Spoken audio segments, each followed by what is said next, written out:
नमस्कार, आप देख रहे हैं अमन न्यूज और इस वक्त हम मौजूद हैं दिल्ली के दरियागंज के एक पार्क में, जहां पर बीते दिन एक बिल्डिंग जो इलीगली यहां पर बनाई गई है, आप मेरे पीछे देख सकते हैं, उसका कंस्ट्रक्शन हो रहा था, जो डेमोलेशन माफ कीजिएगा किया जा रहा था, जो डेमोलिश करते करते यहाँ पर कोलैप्स हो गई, गिर गई।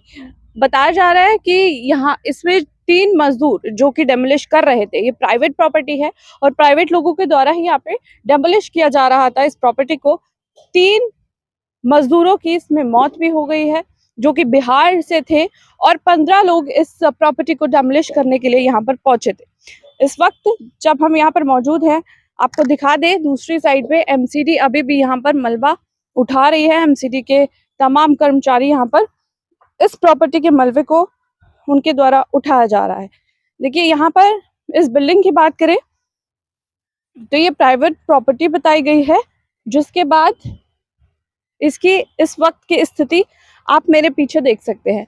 जस्ट इसके बराबर में ही एक और बिल्डिंग का कंस्ट्रक्शन हो रहा है। लगातार कई यहाँ पर इमारतें हैं जिसका इलीगल तरीके से कंस्ट्रक्शन यहाँ पर किया जा रहा है। इस बिल्डिंग पे भी डेमोलिश करके इसको फिर से बनाने की तैयारी जो है वो यहाँ पर लोगों की द्वारा की जा रही थी, लेकिन इतने में ही ये बिल्डिंग जो है गिर गई।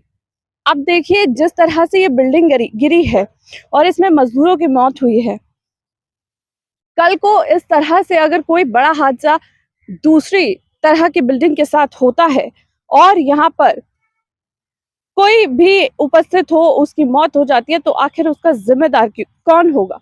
क्योंकि अमन न्यूज लगातार जो है इलीगल कंस्ट्रक्शन पर उसकी खबर चलाकर जनता, सरकार, प्रशासन, एमसीडी सभी को सूचित करता है, लेकिन उसके बावजूद भी कोई कार्यवाही नहीं होती है, जिसका नतीजा आप देख सकते हैं। इस तरह से लोगों की मौत हो जाती है। आखिर उसका जिम्मेदार कौन है? उसकी जिम्मेदारी कोई प्रशासन, कोई एमसीडी अधिकारी क्यों नहीं लेता है? मैं चाहूंगी कैमरा पर्सन आए यहाँ पर और इसकी स्थिति थोड़ा पास से दिखाएं। देखिए, ये डेमोलिश ऊपर से किया गया है और इसका जो ऊपर का हिस्सा था वो यहाँ पर गिरा है और यहाँ पर अभी भी इसके पत्थर वगैरह सब गिरे हुए हैं और वहां पर एमसीडी लगातार इसके मलबे को उठा रही है। तो अंदर कोशिश करेंगे कि अंदर से आपको तस्वीरें दिखाएं इसकी।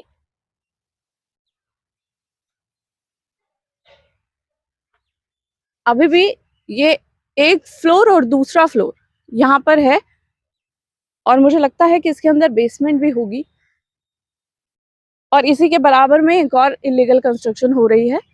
और ये जगह जो है, ये लाल किले का एरिया कहा जाता है यहाँ पर, और ये एक पार्क जो है सरकार द्वारा यहाँ पर बनाया गया है और उसी के साथ ये सटी हुई इलीगल कंस्ट्रक्शन, इलीगल बिल्डिंग्स यहाँ पर बनाई जा रही हैं, प्राइवेट लोगों के द्वारा बनाई जा रही हैं।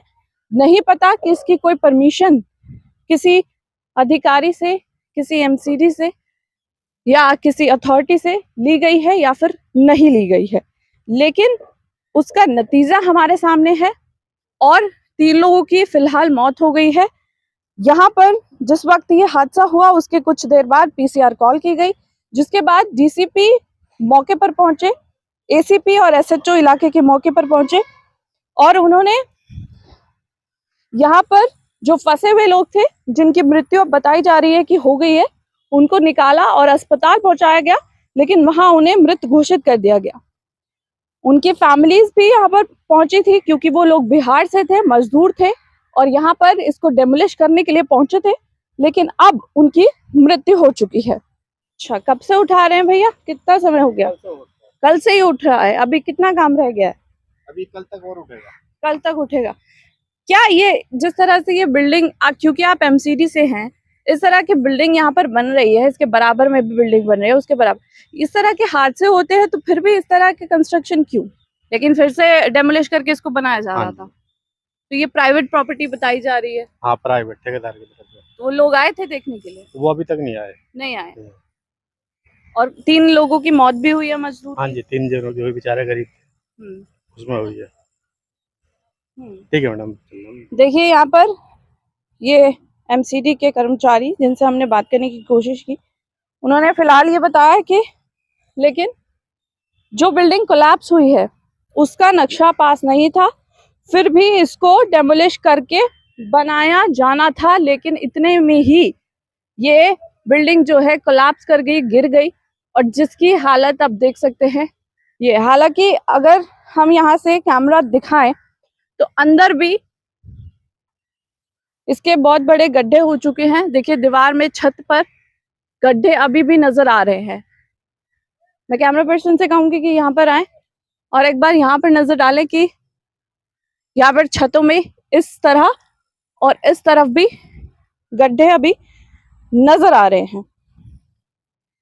देखिए सवाल यही है कि कंस्ट्रक्शन किसी भी तरह का हो, लेकिन जब इस तरह से बिल्डिंग गिरती है और मासूम लोगों का नुकसान होता है, उनकी मृत्यु हो जाती है, तो उस पर कोई कार्यवाही नहीं की जाती है।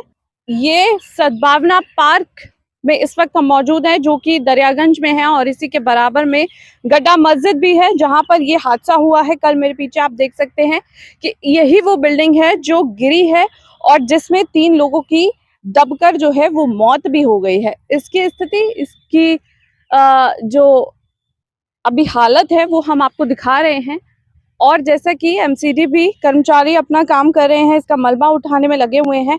इस प्रॉपर्टी पे बताया जा रहा है कि एक प्राइवेट प्रॉपर्टी है और जो इसका ठेकेदार है वो अभी तक यहाँ पर नहीं पहुंचा है। इसकी जो भी ये घटना घटी है उसके बाद इसका जायजा लेने के लिए वो नहीं आया है। हालांकि इस प्रॉपर्टी को फिर से दोबारा से बनाने की कोशिश की जा रही थी। कल यहाँ पर डेमोलिश किया जा रहा था, इसको तोड़ा जा रहा था, पहले प्राइवेट लोगों के ही द्वारा बुला करके, और फिर उन्हीं के द्वारा जो है बनाने की यहाँ पर फिर से इस बिल्डिंग को कोशिश थी। लेकिन उससे पहले ही ये हादसा हो गया जिसमें 3 मजदूरों की मौत भी हो गई है। अब हम आपको बताते हैं कि दिलचस्प बात यहाँ पर यह है कि इसी के बराबर में आप देख सकते हैं, ठीक ये एक और बिल्डिंग है जो इसी से थोड़ा सा गैप देकर यहाँ पर ये बिल्डिंग बनाई जा रही है। हालांकि जिस तरह से हमने अभी बात की है, एमसीडी कर्मचारी के द्वारा ये बताया गया है कि इस बिल्डिंग का नक्शा पास था। हालांकि ये सवाल यहाँ पर उठता है कि अगर इस बिल्डिंग का नक्शा पास है तो फिर इस बिल्डिंग में अभी फिलहाल कंस्ट्रक्शन क्यों नहीं हो रही है, इस बिल्डिंग को कंस्ट्रक्ट होने से रोक क्यों दिया गया है। हालांकि आप देख सकते हैं इस बिल्डिंग में जो फर्स्ट फ्लोर है, पहला माला है, उसमें पीओपी भी हो रही है, हो रखी है। इससे ये साफ पता लगता है कि ये काम जो है यहाँ पर रोक दिया गया है। साथ ही मैं आपको एक और जानकारी देना चाहती हूँ, दिखा देते हैं हम अपने कैमरा पर्सन से कहेंगे कि ये जो बिल्डिंग है वो यहाँ पर ये किले की दीवार भी है जिससे ये सटकर ये बिल्डिंग बनाई जा रही है। इसी के साथ कई और बिल्डिंग भी है जो इसी तरह यहाँ पर बनाई जा रही हैं। ये साथ में लगातार लाइन से आपको ये बिल्डिंग दिखेंगी, लेकिन इनका नक्शा पास है या नहीं, या इनको किसी अथॉरिटी से परमिशन है या नहीं, ये देखना जरूरी होगा। क्योंकि कर्मचारी ने हमें ये भी बताया है कि ये जो बिल्डिंग गिरी है जिसमें ये हादसा हुआ है, उसके पास कोई नक्शा नहीं था, उसके पास कोई भी परमिशन नहीं थी, जिसको डेमोलिश करके फिर से बनाया जा रहा था, तोड़कर प्राइवेट लोगों के द्वारा। हम आपको फिर से बता दें, फिर से इसको बनाने की कोशिश की जानी थी, लेकिन उससे पहले ही ये हादसा हो गया। अब यही सवाल है कि एक बिल्डिंग के पास परमिशन है, एक के पास नहीं है, तो ये जो बिल्डिंग बन रही है आगे, क्या इनके पास परमिशन है या नहीं, ये भी देखना जरूरी होगा। क्योंकि लगातार अमन न्यूज खबर के माध्यम से इलीगल तरीके से जो बिल्डिंग बनाई जा रही है उसकी खबर आप तक पहुंचा रहा है, ताकि भविष्य में इस तरह के हादसे होने को ना देखें। लेकिन जिस तरह से यहाँ पे एक बार फिर इस बिल्डिंग की घटना सामने आई है दरियागंज, एक बार फिर से बता दूं, दरियागंज सद्भावना पार्क में ये हादसा हुआ, उसके बाद भी यदि प्रशासन और एमसीडी ने कोई सुध नहीं ली तो फिर इसी तरह के हादसे हमें और भी देखने को मिल सकते हैं, क्योंकि हम आपको फिर से बता रहे हैं कि लगातार यहाँ पे इलीगल कंस्ट्रक्शन या फिर लीगल कंस्ट्रक्शन, हमें नहीं मालूम है किसके पास परमिशन है किसके पास नहीं है। एक के पास परमिशन है, एक के पास नहीं है। आगे कितनी बिल्डिंग बन रही हैं, उनके पास परमिशन है या नहीं। कल को इनके साथ भी यहाँ पर भी कोई भी घटना घट सकती है। फिलहाल यहाँ पर एमसीडी के कर्मचारियों द्वारा हादसे में जो बिल्डिंग कोलैप्स की गई है उसको तोड़ा गया, वो गिर गई है और उसका मलबा फिलहाल उठाया जा रहा है और लगातार यहाँ पर काम जारी है। कैमरा पर्सन समीर के साथ मैं पल्लवी शर्मा, अमन न्यूज़, दिल्ली।